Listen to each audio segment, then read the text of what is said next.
I'm scared. I'm scared.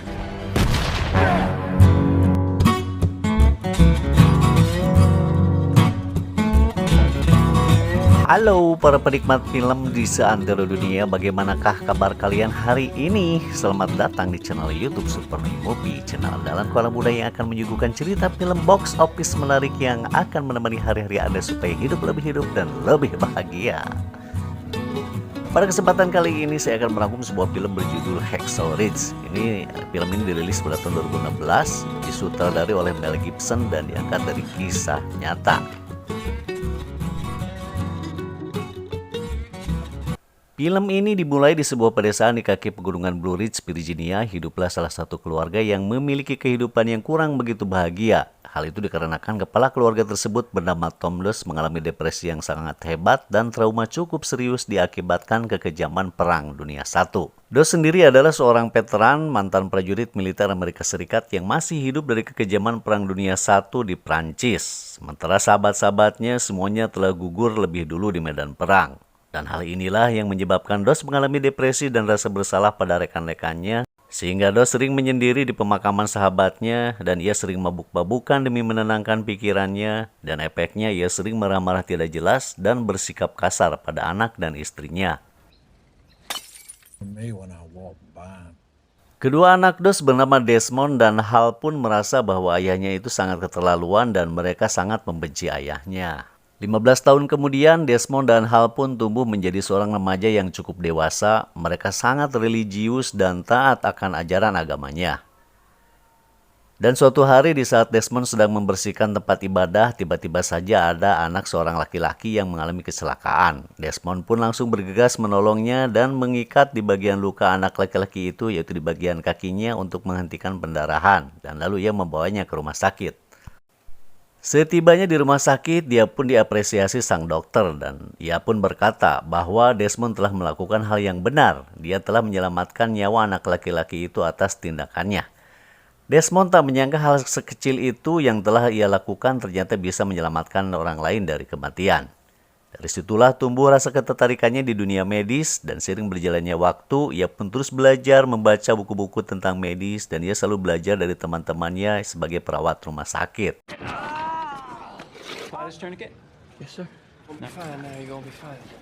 Suatu hari Desmond menemui ayahnya untuk memberitahukan bahwa ia telah mendaftar di militer Amerika Serikat. Dan mendengar hal itu, Tom pun marah. Ia sangat menentang keputusan Desmond. Apalagi sebelumnya kakaknya telah pergi terlebih dulu mendaftar sebagai militer. Tom pun sangat kecewa dengan perasaan yang tidak karuan berkecamuk di hati dan pikirannya. Ia tidak ingin nasib anaknya seperti sahabat-sahabatnya yang telah meninggal.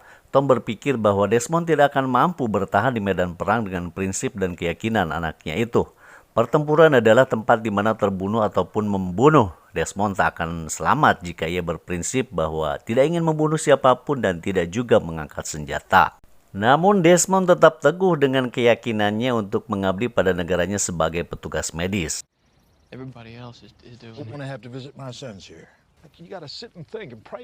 Setelah membulatkan tekadnya, Desmond pun pergi bersama rombongannya menuju Fort Jackson, yaitu kamp pelatihan militer Amerika Serikat, berbekal doa dari orang-orang yang ia cintai. Di sana ia akan dilatih, dididik, ditempa agar menjadi prajurit yang tangguh di medan perang. Latihan demi latihan pun berjalan sebagaimana mestinya, bahkan Desmond yang menurut Sersan Howell tubuhnya kurus tak berotot bagaikan pohon jagung, ia bisa menyelesaikan sesi latihannya lebih cepat dari anggota lainnya. Desmond memiliki ketahanan dan kemampuan yang cukup luar biasa dan itu akan menjadikan modal dasar baginya sebagai seorang prajurit. Let's go! Move it! You burning son of a bitch! No, Sergeant! I am not, sir! I am... Come on, ladies! Pick it up! Move it! Move! I want to hustle! Hustle! Setelah beberapa hari latihan fisik, sesi latihan berikutnya adalah menembak. Semua prajurit pun masing-masing membawa senjata yang disediakan pelatih. Akan tetapi, kecuali Desmond, ia tidak mau mengambilnya. Sersan Howell pun bertanya pada Desmond kenapa ia tidak mau mengangkat senjata. Ia menambahkan bahwa seorang prajurit itu harus terampil menggunakan senjata dan harus bisa menembak. Desmond pun menjawab bahwa ia tidak mau mengangkat senjata itu dikarenakan menurut ajaran agamanya bahwa mengabdi pada sebuah negara tidak harus mengangkat senjata ataupun membunuh makhluk lainnya. Banyak yang bisa ia lakukan di medan perang selain menembak dan membunuh. Dianggap telah membangkang perintahnya, Sersan Howell pun membawa Desmond menghadap Kapten Glover dan menjelaskan apa yang telah terjadi. Desmond pun menjelaskan pada sang kapten bahwa alasan dia masuk militer adalah ingin mengabdi kepada negaranya sebagai petugas medis saja, untuk membantu menyelamatkan tentara yang terluka di medan perang tanpa harus membunuh dan mengangkat senjata. Karena Desmond yakin dan tak bergeming dengan prinsipnya itu, Desmond pun terancam dikeluarkan dari militer. Problem, Private Cornstalk. Don't point your gun forward. I was told I don't have to carry a weapon. I'm supposed to be sent to a rifle company. This company, under my command. Kini Desmond pun telah menjadi cemoohan teman-temannya di camp karena prinsipnya itu. Ia dianggap aneh, tidak normal, dan sebagai seorang pengecut. Desmond pun menjadi bahan bulian rekan-rekannya. Sampai-sampai suatu saat ia pun dipukuli dan dimarahi rame-rame oleh teman-temannya. Esok paginya Sersan Howell dan Kapten Glover mendatangi camp untuk membawa Desmond. Tetapi ia sangat kaget melihat keadaan Desmond penuh luka lebam di mukanya dan di tempat tidurnya ada noda darah. Desmond pun ditanya siapa yang telah melakukannya. Ia menjawab tidak ada, Kapten.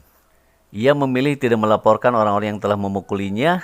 Bahkan ia memilih bertahan di camp dan melanjutkan apa yang sudah menjadi impiannya dengan segala prinsip dan keteguhan hatinya. Sang kapten dan Sersan Howell pun tak bisa berbuat apa-apa lagi selain terus membiarkan dan meloloskan Desmond untuk menjadi seorang prajurit Amerika Serikat. God says not to kill. Backs me. I want him gone. Well, yes, sir. I know all you really want to do. They're certainly unique, but they do not. Dan akhirnya setelah melalui beberapa proses latihan dan dididik di tempat tersebut, Desmond dan semua prajurit pun lulus dari latihan tersebut. Namun ketika Desmond akan mengambil surat cutinya, dikarenakan ia dianggap belum menyelesaikan latihan menembak atau tugas terakhirnya, surat cutinya pun ditangguhkan. Lalu ia disuruh memegang senjata sebagai keringanan syarat agar mendapatkan surat cuti itu. Tetapi ya Desmond tetap menolak dan tetap berpegang teguh pada prinsipnya. Desmond pun gagal mendapatkan cuti dan dia dijebloskan ke penjara karena dianggap telah melakukan pembangkangan dan akan diserahkan ke pengadilan militer. Direct order from the company commander. I don't give a rat's ass about your principles because you stop this nonsense. I won't touch a rifle. Sampailah kabar tersebut pada Tom, ayah Desmond, dan mendengar anaknya dalam masalah, ia pun tak tinggal diam. Segera ia menemui Brigjen Musgrove, mantan komandannya dulu ketika Perang Dunia I di Prancis, untuk meminta arahan dan kepastian pada anaknya yang sedang mengalami masalah yang cukup besar itu. Kembali ke Desmond yang menghabiskan hari-harinya di balik jeruji besi, tidak tahu apa yang harus dia lakukan. Dia sangat kecewa, pikiran tidak menentu, dia hanya menunggu jadwal persidangannya.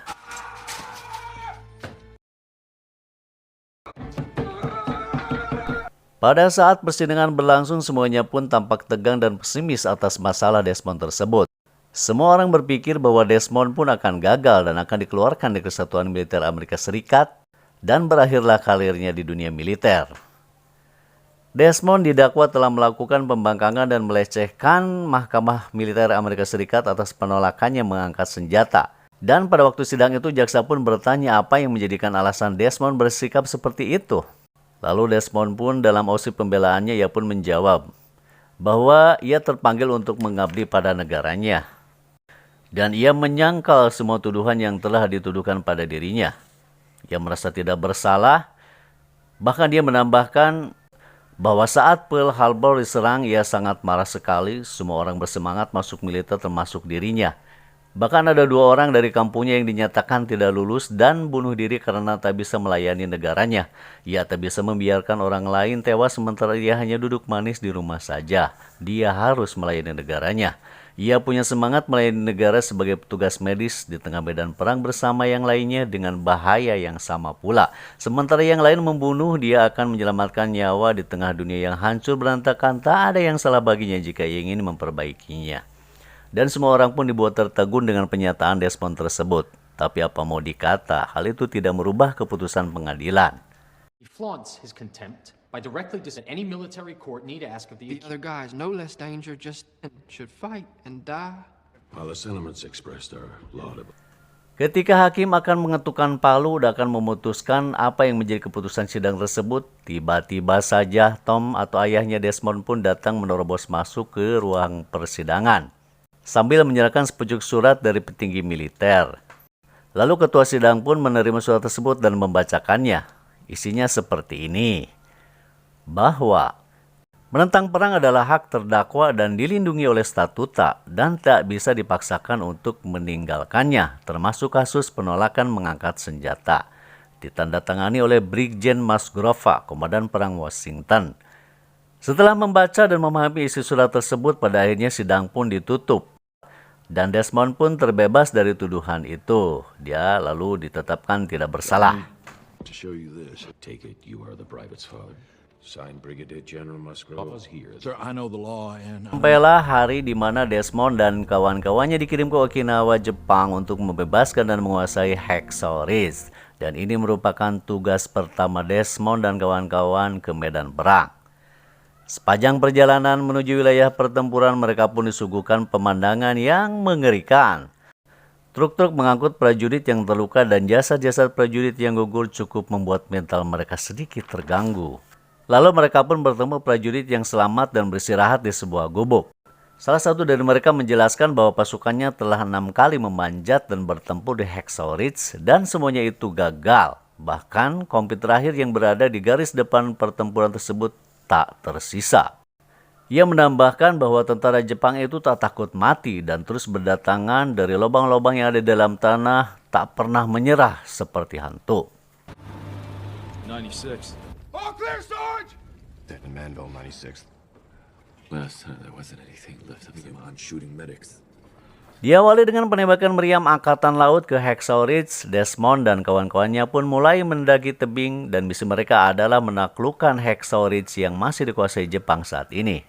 Satu persatu dari mereka mulai memanjat tebing Hacksaw. Aura ketegangan pun mulai dirasakan. Sesampainya di atas tebing, semua prajurit pun bersembunyi menunggu perintah komandan. Lalu setelah ada perintah, mereka pun maju perlahan-lahan dengan langkah kaki yang sangat hati-hati. Asap tebal, pekat menyelimuti bukit.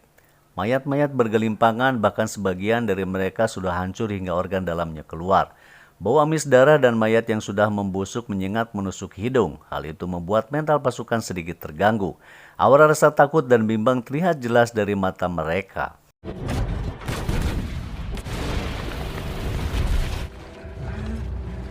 Tapi apa mau dikata, mereka sudah berada di medan perang dan pantang untuk kembali sebagai pengecut. Dan pilihannya kini hanya ada dua, dibunuh atau membunuh.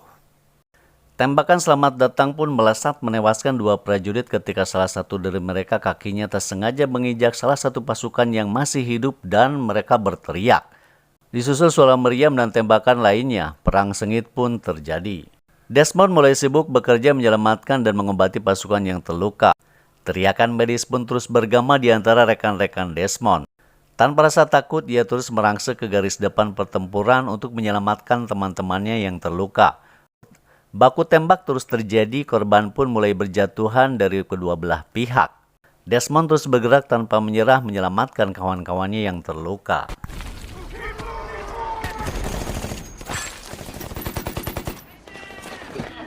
Go get you home.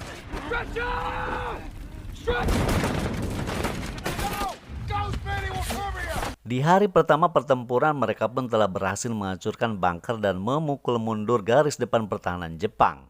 Mereka pun memutuskan untuk bermalam di tempat tersebut setelah memastikan semuanya telah aman dan akan melanjutkan serangan di esok harinya.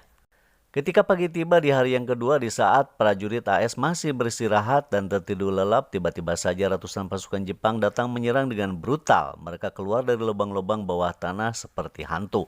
Pasukan AS pun dibuatnya kalang kabut dan dipukul mundur. Lalu pertempuran pun terjadi sangat sengit sekali dan banyak korban berjatuhan dari pihak Amerika Serikat.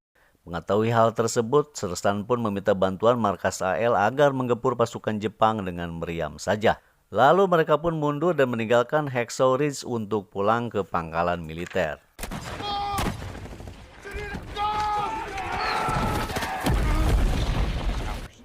We don't know what's out there. good job, man. Good work. Sementara itu, Desmond masih sibuk mencari prajurit yang terluka dan menyelamatkannya satu persatu dengan cara diderek pakai tali dan menuruni bukit Hacksaw. Tak lama kemudian ketika ia asik menyelamatkan rekan-rekannya, datanglah beberapa orang pasukan Jepang menyisir tempat itu. Desmond pun ketahuan, lalu ia pun segera pergi menyelamatkan diri dan masuk ke dalam lubang atau gua. Let's go help him. I got you. I got you. Setelah keadaan aman, lalu Desmond pun mulai keluar dari tempat persembunyiannya, lalu ia pun terus melanjutkan perjuangannya dengan menyelamatkan rekan-rekannya yang masih hidup dan terluka di medan perang itu. Dan sampai akhirnya ia menemukan Sir San Howell yang tertembak di kedua kakinya. Lalu ia pun segera menyelamatkan Sir San Howell dengan cara diseret sambil berlari dan berhasil menuruni Bukit Hacksaw. Sesampainya di bawah, Desmond pun dan semua prajurit terluka segera diselamatkan dan dibawa ke kamp medis untuk diobati.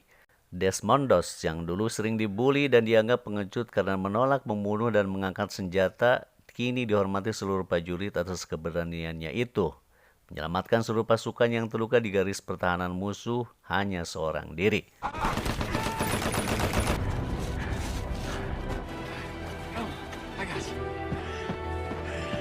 Ketika Desmond sedang beristirahat dan membaca-baca buku, datanglah Kapten Glorper menemuinya.